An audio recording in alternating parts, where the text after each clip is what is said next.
Assalamualaikum warahmatullahi wabarakatuh. Materi kali ini kita masih melanjutkan bagaimana cara melakukan visualisasi data ya. Dengan agenda kali ini kita akan melihat bagaimana cara menggunakan ggplot seperti bar chart, kemudian histogram, kemudian box plot, di mana ketiga jenis diagram ini adalah jenis objek geometri yang membutuhkan transformasi statistik ya. Beda dengan objek geometri sebelumnya di mana kita menampilkan scatter plot dan juga menggunakan diagram garis. Kedua jenis diagram tersebut itu kan tidak membutuhkan transformasi statistik karena data yang kita tampilkan dalam bentuk diagram itu adalah data asli yang ada di database kita ya. Jadi kalau database atau data mentahnya adalah 24, ya nilai 24 itulah yang kita tampilkan di dalam diagram ya. Berbeda dengan bar chart, histogram, box plot, ketika kita mau menampilkan ketiga diagram ini kan kita harus melakukan transformasi terlebih dahulu ya. Atau lebih spesifiknya kita harus ada beberapa perhitungan, langkah-langkah perhitungan yang harus kita lakukan sebelum kita bisa dapatkan diagram berupa diagram bar chart, histogram ataupun box plot. Ya, jadi transformasi statistik itu apa? Jadi dalam hal ini kalau kita punya jenis plot ya, seperti box plot, histogram, itu kan tadi ya seperti yang saya jelaskan itu kan kita harus melakukan transformasi data ya. Seperti bar chart kita harus melakukan atau kita harus membuat tabel frekuensinya terlebih dahulu, barulah dari tabel frekuensi itu kita tampilkan dalam bentuk diagram ya. Begitu juga histogram. Kalau histogram mungkin ini langkah secara manualnya itu cukup panjang ya. Kita harus menentukan kelasnya dulu, menentukan banyaknya kelas, panjang kelas, dan lain sebagainya sampai kita dapatkan tabel frekuensi, barulah tabel frekuensi itu kita tuangkan ke dalam bentuk histogram. Begitu juga box plot juga kan ini ada perhitungannya ya. Kita harus menentukan mana yang menjadi median, mana yang menjadi kuartil 1, kuartil 3. Baru kalau kita sudah dapatkan informasi tersebut, baru bisa kita gambarkan dalam bentuk box plot ya. Nah, tadi ini juga seperti yang sudah saya jelaskan, seperti scatter plot itu atau garis tadi ya, kita tidak perlu melakukan transformasi ya, karena itu masih menggunakan data mentahnya, itu langsung kita tuangkan atau kita tampilkan dalam bentuk grafis sesuai dengan data aslinya. Ya.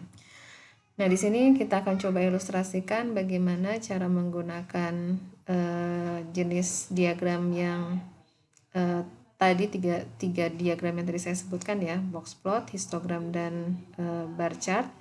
Cuma di sini kita akan menggunakan data yang berbeda. Saya akan menggunakan data diamonds ya. Diamonds ini data yang bisa diakses di package yang sama ya, bisa pakai di package ggplot. Jadi kalau kita sudah panggil dengan perintah library, kemudian kita bisa panggil data diamonds ya, dengan mengetikkan data dalam kurung diamonds ya. Kemudian kalau kita keluarkan, kita ingin lihat isinya apa diamond.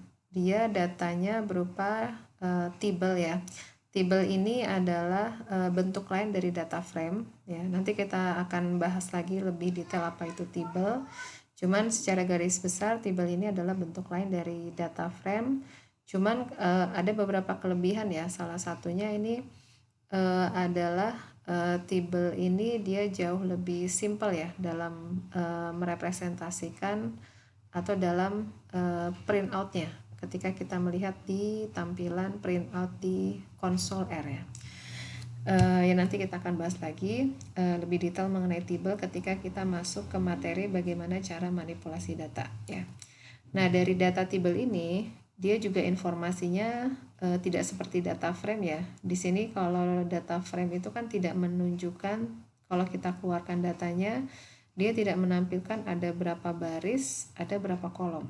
Jadi kalau table ini dia memberikan informasi ada sebanyak lebih dari 53.000 kasus ya. Kemudian ada 10 kolom atau ada 10 variabel yang diamati. Kemudian di sini masing-masing variabel ya, kalau table itu dia diberikan informasi di informasi masing-masing variabel ini jenis variabelnya apa, jenis datanya apa. Jadi kalau DBL artinya datanya double. Kalau cut ya, untuk variabel cut ini ada ORD artinya jenis datanya adalah data ordinal. Color juga ordinal, ini double. Kemudian kalau price dia datanya integer ya. Jadi informasi seperti ini tidak kita peroleh ketika kita menggunakan data frame ya. Jadi ini tampilan bagian kecil dari data diamond ya. Jadi diamond ini adalah data mengenai harga dan variabelnya, harga dan variabel lainnya dari kurang lebih 54.000 data diamond ya, diamond. Ada beberapa variabel yang secara umum ada 10 variabel ya, cuma nanti yang kita gunakan untuk ilustrasi dalam visualisasi data, yang pertama kita nanti variabel yang kita pakai adalah price, ini adalah harga diamond dalam US dollar. Kemudian ada karat, ini berat diamond. Kemudian ada cut atau potongan, ini kualitas potongan ya. Dia berupa variabel ordinal dari paling biasa saja, fair, sampai dengan yang paling ideal. Kemudian ada color, di mana color ini juga ada pengkategorian dari warna yang paling bagus sampai yang paling jelek ya. Kemudian ada clarity, ini adalah ukuran seberapa jernih ya diamond. Ini clarity juga di ordinal, pengkategoriannya dari yang paling jelek sampai yang bagus ya. Oke, nah di sini bagaimana kalau kita mau menampilkan bar chart ya.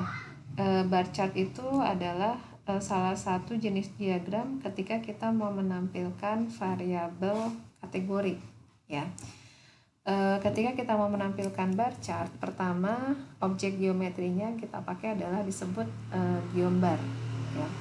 Dimana di dalam geombar ini dia melakukan transformasi dengan cara membuat tabel frekuensi terlebih dahulu dari variabel yang mau kita tampilkan ya, barulah kita tampilkan ke dalam bar chart. Jadi idenya kalau kita punya data mentah ya seperti ini, variabel X1, X2 dan seterusnya. Kalau kita mau menampilkan ke dalam bar chart ya, kita transformasi dulu, kita buat tabel frekuensi dari X1, misalkan ada kategori A, ada kategori B, ada kategori C. Kita hitung masing-masing jumlahnya ada sekian. Kemudian kita hitung berapa persentase masing-masing, barulah dari sini kita buat ke dalam bar chart seperti ini ya. Sebagai contoh ilustrasi, misalkan di sini kita ingin menampilkan bagaimana sih bentuk distribusi banyaknya data berdasarkan potongan diamond ya. Ya, jadi kalau potongan diamond kita pakai variabel cut ya. Nah, cara menampilkannya standar, pertama kita berikan perintah ggplot. Argumen di dalam perintah ggplot adalah datanya, data diamond. Tambah artinya kita mau menambahkan layernya berupa geombar ya, berupa grafik batang. Pemetaannya apa? AES di sini adalah kita petakan variabelnya adalah cut ya, cutnya kita masukkan ke dalam sumbu X ya. Jadi berbeda seperti geopoint ya. Kalau geopoint kan ada X dan Y. Kalau untuk geombar kita cukup memberikan variabel apa yang mau kita representasikan, yang mau kita presentasikan ya. Karena kita mau presentasikan menampilkan banyaknya kasus ya untuk jenis potongan diamond yang berbeda, berarti kita cukup berikan variabel cut ini kita petakan ke variabel X ya. Jadi kalau digambarkan ya, kita running hasilnya seperti diagram yang diberikan di bawah ini ya. Ya, di slide ini bisa dilihat di sini menampilkan berapa banyaknya kasus yang masuk ke dalam potongan fair, dalam potongan good, very good, premium, sama ideal ya. Jadi bisa dilihat dari sini kelihatan ya, dari data diamond yang saya punya di sini ternyata yang mendominasi itu adalah potongan yang ideal, karena di sini bar untuk ideal itu paling tinggi ya, artinya paling banyak kasus untuk diamond yang ideal.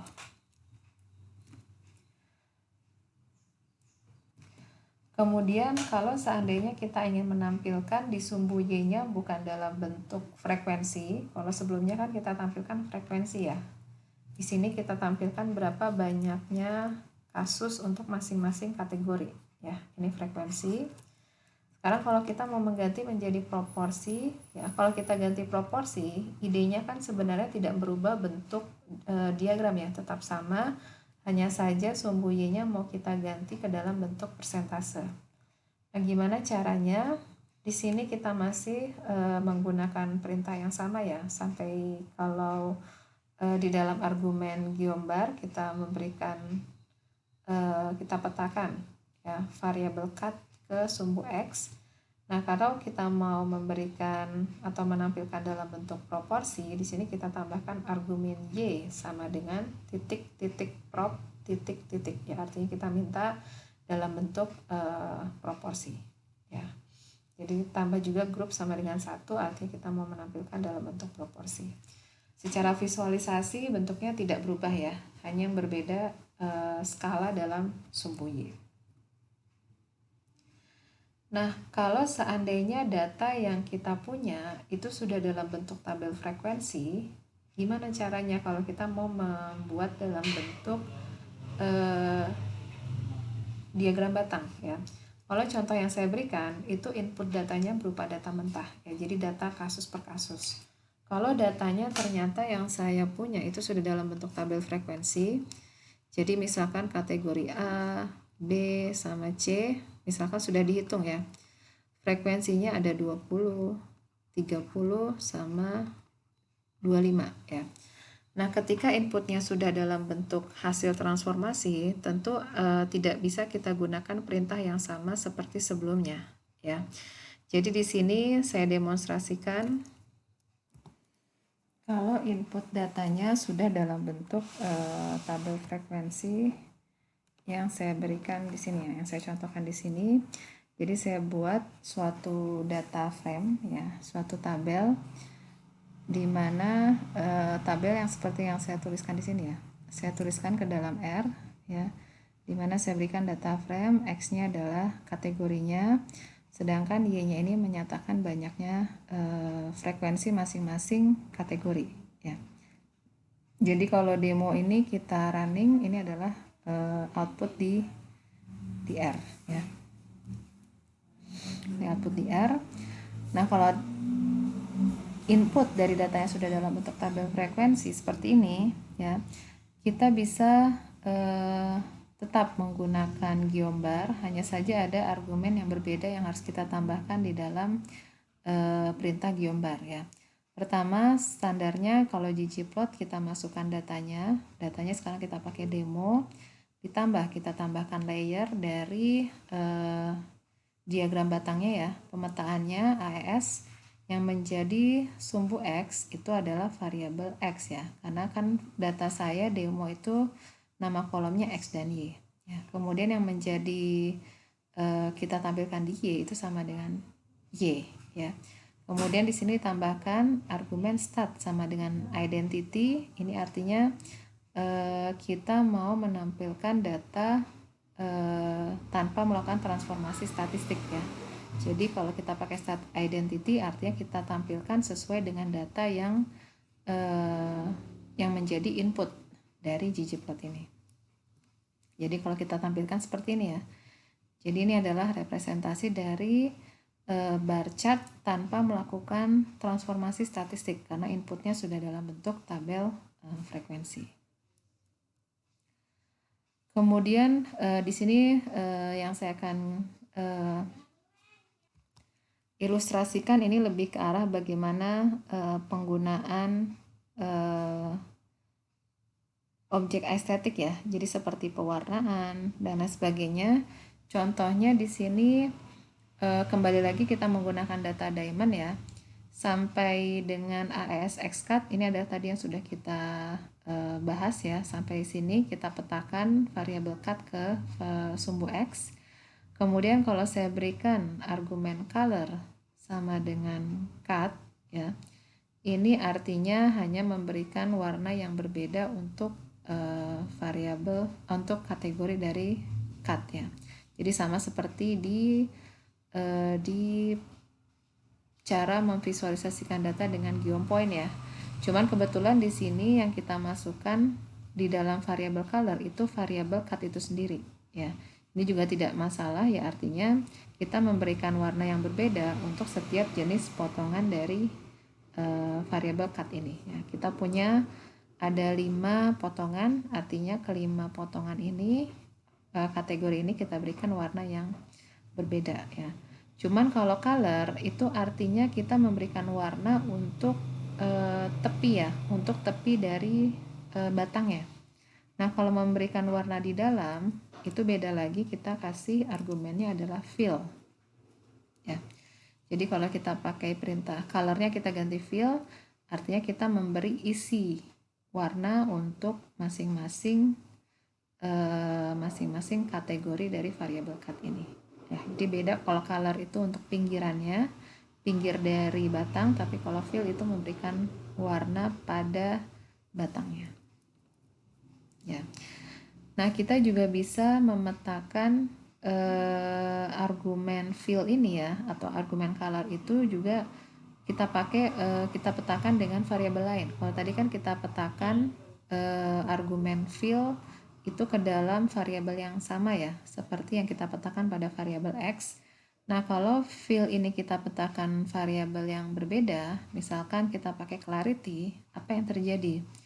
Bisa dilihat artinya untuk setiap potongan, untuk setiap potongan dari yang masing-masing fair, good, sampai dengan ideal, itu kita kategorikan atau kita pecah-pecah berdasarkan clarity-nya. Jadi kalau kita lihat clarity itu ada 1, 2, 3, 4, 5, 6, 7, 8 ya. Ada 8 kategori.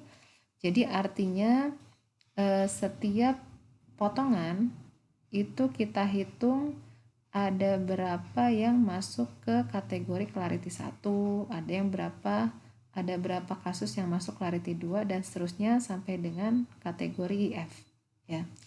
Jadi sebagai ilustrasi kita lihat ya, kita coba baca untuk kasus ideal ya. Kita lihat di sini ada sekian persen, yang warna kuning ini masuk ke dalam clarity IF. Dan seterusnya sampai dengan clarity I1 ya. Kalau kita lihat dari potongan yang ideal, ternyata yang mendominasi itu adalah clarity-nya untuk yang ini ya.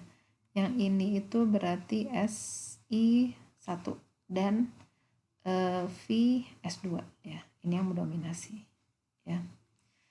Dan juga kalau kita perhatikan sebenarnya ini hampir konsisten ya untuk semua potongan ya, terutama untuk very good sama premium. Ini juga yang mendominasi adalah kategori S1, SI1 dan VS2 ya, seperti ini ya. Sedangkan untuk yang I1 ini bisa dilihat ya, sangat kecil sekali yang ini ya. Ya. Jadi di sini kalau kita kembali perhatikan fill, ketika argumen fill ini kita petakan pada argumen kita petakan untuk variabel yang lain ya. Ya artinya idenya sama, kita kelompokkan berdasarkan variabel yang kita tuliskan pada argumen fill ini. Selanjutnya, selain geobar, tadi geobar itu kan khusus untuk menampilkan data kategorik ya. Kalau histogram ini khusus untuk variabel continue ya. Idenya sama ketika kita mau menggunakan histogram, menampilkan histogram dengan ggplot ya. Kita harus melakukan transformasi ya. Transformasi terlebih dahulu, cuman kalau kita lakukan secara manual ini kan lebih rumit ya. Artinya di sini kita harus menentukan panjang kelas. Pertama kita harus menentukan berapa banyaknya kelas, panjang kelas, dan seterusnya sampai kita dapatkan tabel frekuensi, baru kita buat dalam bentuk histogram. Nah, di sini ggplot sudah memberikan kita kemudahan ya. Kita bisa menggunakan geom histogram ya. Dia melakukan transformasi dengan membuat tabel frekuensi terlebih dahulu baru ditampilkan dalam bentuk histogram. Ya. Sama seperti geombar, variabel yang mau kita tampilkan itu kita petakan pada sumbu X ya. Jadi contohnya seperti ini ya. ggplot datanya adalah diamond. Kemudian kita tambahkan layer histogram, di mana pemetaannya cukup kita berikan pemetaan pada sumbu X ya. Kita dipetakan pada sumbu X. Contohnya dalam hal ini kita ambil adalah harga dari diamond ya. Nah, di sini ketika kita running perintah ini, di sini ada pesan ya, ada message yang diberikan di mana bins-nya sama dengan 30. Artinya di sini defaultnya dia menampilkan histogram di mana banyaknya kelas itu ada sebanyak 30. Artinya nanti kalau kita lihat ya, kita lihat ini outputnya. Batang yang berhimpitan ini totalnya ada sebanyak 30 ya. Nah, dari sini kita bisa lihat apa? Bahwa harganya dia itu bentuknya skew-nya positif ya, karena dia ekornya memanjang ke kanan ya. Jadi artinya untuk diamond yang harganya mahal yaitu relatif lebih sedikit ya datanya, karena di sini proporsinya juga atau frekuensinya juga sangat kecil ya dibandingkan untuk harga yang di bawah 5.000 ya. Nah, di sini kalau tadi kan defaultnya bin width-nya bin ya. Kalau tadi kan bin ya. Ini binnya itu artinya banyaknya selang. Kalau misalkan saya tambahkan bin width, ini artinya kita minta panjang selangnya ya. Kalau kita ambil panjang selangnya 5.000, bisa kita lihat berarti kan kita ambil batang yang panjangnya lebarnya lebih lebar ya dibandingkan contoh yang sebelumnya. Ini kan lebarnya lebih kecil dibandingkan yang ini. Jadi kalau kita ambil lebarnya lebih besar 5.000, kita cuma dapat 1, 2, 3, 4, 5 bin ya. Ini ada 5 bin ya.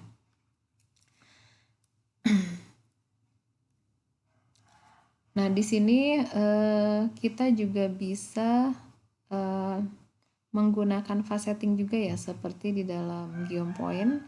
Di dalam fasetting ini idenya adalah misalkan kita ingin melihat bagaimana distribusi harga untuk setiap potongan diamond yang berbeda ya. Jadi dengan fasetting kita membagi data, kita bagi data berdasarkan potongan yang berbeda, ada 5 potongan ya. Kita punya 5 potongan, artinya kita punya 5 subplot ya. Dari subplot yang fair sampai dengan ideal ya. Kita ingin melihat bagaimana distribusi masing-masing distribusi harga masing-masing potongan diamond. Nah, di sini kita pakai pertama menggunakan perintah yang sama ya, ggplot, argumennya data. Kemudian ditambah kita mau menambahkan layer histogram ya, di mana yang dimasukkan ke sumbu X adalah harga. Kemudian misalkan kita memberikan warna yang berbeda berdasarkan potongannya. Berarti kita pakai fill cut. Kemudian bin width ini artinya kita mau menggunakan kita berikan bahwa kita ingin selang masing-masing kelas itu sebesar 1.000 ya. Kemudian ditambah facet wrap ya, artinya kita minta untuk menampilkan atau membuat subplot berdasarkan potongan ya, berdasarkan variabel cut ya. And row sama dengan 2 artinya kita mau menampilkan subplotnya ini ke dalam 2 baris ya. Jadi bisa dilihat di sini distribusinya kita dapatkan 5, di mana masing-masing subplotnya menyatakan distribusi masing-masing potongan ya. Ya, di sini juga bisa kelihatan ya informasi apa yang bisa kita lihat ya. Pertama, kalau potongannya biasa ya, biasa itu ternyata kan harganya ya pasti relatif lebih murah ya dibandingkan kalau potongannya itu yang paling bagus atau ideal, tentu harganya juga ini relatif lebih mahal ya. Oke, berikutnya selain histogram, kita juga bisa pakai box plot. Ini juga kita gunakan untuk memvisualisasikan atau menggambarkan distribusi data dalam bentuk box dan garis ya. Jadi sama seperti histogram dan juga bar chart, box plot itu kita perlu melakukan transformasi data ya, di mana kita harus hitung dulu untuk membuat box plot seperti ini. Kan kita harus menghitung pertama kita harus berapa mediannya. Ini yang merepresentasikan median ya, garis di tengah box ini menyatakan median. Kemudian kita juga harus hitung berapa Q1-nya. Yang ini ya, box paling kiri, batas box paling kiri, kemudian batas box paling kanan ini menyatakan Q3, kuartil ketiga. Kemudian kita juga harus menentukan berapa nilai maksimum dan juga berapa minimum ya. Jadi kalau kita sudah dapat 5 ringkasan statistik, baru kita bisa buat ke dalam box plot seperti ini. Nah, bagaimana cara menggunakan atau menampilkan box plot dengan menggunakan ggplot? Di sini kita pakai ggplot ya, argumennya sama, datanya, kemudian kita tambahkan layernya, geomnya, kita menggunakan objek geometrinya adalah box plot. Itu kita pakai perintahnya adalah geom garis bawah box plot ya. Pemetaannya cukup variabel x-nya saja ya. Variabel x-nya ini adalah price, jadi kita bisa lihat bentuknya seperti ini ya. Dari sini juga terlihat ya, ekornya lebih panjang ke sebelah kanan ya. Jadi informasinya sama seperti yang ditampilkan dalam histogram. Nah, kalau kita ingin memutar posisi box plot ya, jadi kita tidak mau box plotnya itu tidur tapi berdiri atau dalam bentuk vertikal. Di sini kita cukup menambahkan argumen core garis bawah flip ya. Jadi kita flip dalam bentuk vertikal, nanti dia akan memberikan bentuk yang seperti ini ya. Nah, kemudian kelebihan dari box plot itu kan kita juga bisa melakukan perbandingan ya. Misalkan kita punya beberapa kategori atau beberapa kelompok, kemudian kita ingin membandingkan bagaimana sih distribusi dari masing-masing kelompok, apakah sama atau berbeda ya. Jadi di sini sebagai contoh kita ingin melihat bagaimana bentuk distribusi harga untuk masing-masing potongan, itu juga bisa kita tampilkan dengan box plot ya. Dimana di sini kita tambahkan ini ya, argumen y-nya ini sama dengan cut ya. Jadi sumbu x-nya adalah harga, kemudian sumbu y-nya adalah potongan. Cuman di sini saya minta gambarnya itu kita flip ya. Berarti kita balik, berarti yang semula y atau cut-nya ada di sumbu y, berarti kita balik dia ada di sumbu x ya. Berarti cut-nya ada di sumbu x. Kemudian x-nya sebelumnya price, karena kita flip berarti sumbu x sekarang menjadi sumbu y, price ya. Kemudian di sini fill-nya, perhatikan ini fill-nya di luar ya. Kalau fill-nya di dalam itu nanti beda lagi ya. Cuma kalau fill-nya di luar, di sini artinya kita mau memberikan warna fix aesthetic, yaitu berupa warna biru seperti ini.